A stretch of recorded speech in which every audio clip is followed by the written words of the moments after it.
दोस्तों अभी अभी हमारे देश से एक बहुत ही दुखद समाचार सामने आया है, जिसके अंदर हमारे देश के chief of defence staff general Vipin Rawat का हेलीकॉप्टर तमिलनाडु के अंदर कुन्नूर में दुर्घटनाग्रस्त हो गया है। चॉपर के क्रैश होने के बाद उसमें आग लग गई। इस दुर्घटना में विमान में कुल 14 लोग सवार थे, जिनमें से 13 लोगों की मौत हो गई। हादसे का शिकार हुए हेलीकॉप्टर को विंग कमांडर पृथ्वी सिंह उड़ा रहे थे। मृतकों के सब इतनी बुरी तरह से जल गए हैं कि उनकी पहचान कर पाना संभव नहीं है। ऐसे में डीएनए टेस्टिंग के जरिए ही सबों की पहचान हो सकेगी।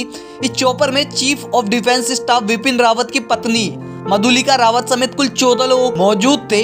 वायुसेना ने कहा है कि दुर्घटना के कारणों का पता लगाने के लिए जांच के आदेश दे दिए गए हैं। रक्षा मंत्री राजनाथ सिंह इस घटना पर कल संसद में बयान जारी करेंगे।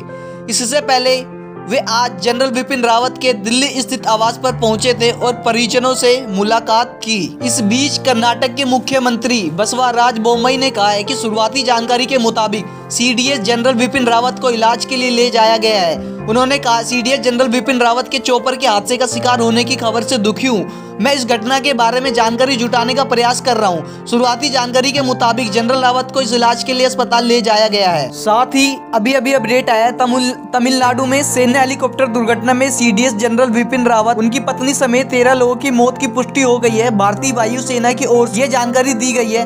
तमिलनाडु के कुन्नूर के पास भारतीय वायुसेना का एक हेलीकॉप्टर बुधवार को क्रैश हो गया। इस हेलीकॉप्टर में सीडीएस जनरल विपिन रावत समेत 14 लोग सवार थे। Chief of defence staff general Vipin Rawat और उनकी पत्नी का अंतिम संस्कार शुक्रवार 10 दिसंबर को दिल्ली छावनी में किया जाएगा। उनके पार्थिव शरीर के कल शाम तक एक सैन्य विमान से राष्ट्रीय राजधानी पहुंचने की उम्मीद है। शवों को शुक्रवार को उनके घर ले जाएगा और लोगों को सुबह 11 बजे से दोपहर 2 बजे तक श्रद्धांजलि देने की अनुमति दी गई है। इसके बाद एक अंतिम संस्कार जुलूस कामराज मार्ग दिल्ली छावनी में बरार स्क्वायर शमशान तक निकाला जाएगा।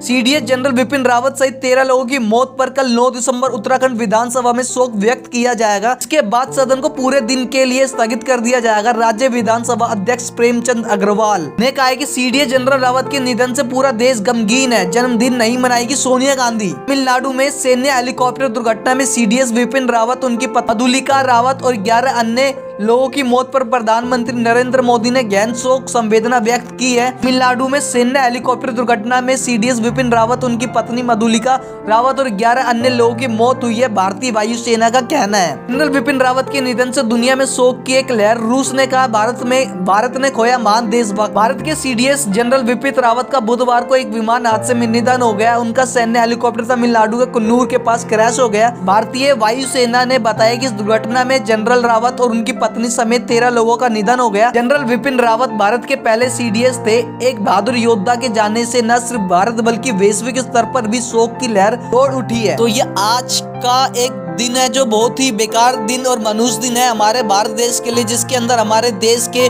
जनरल विपिन रावत सीडीएस की निधन की मृत्यु सुनकर पूरा देश शोक में डूबा हुआ है।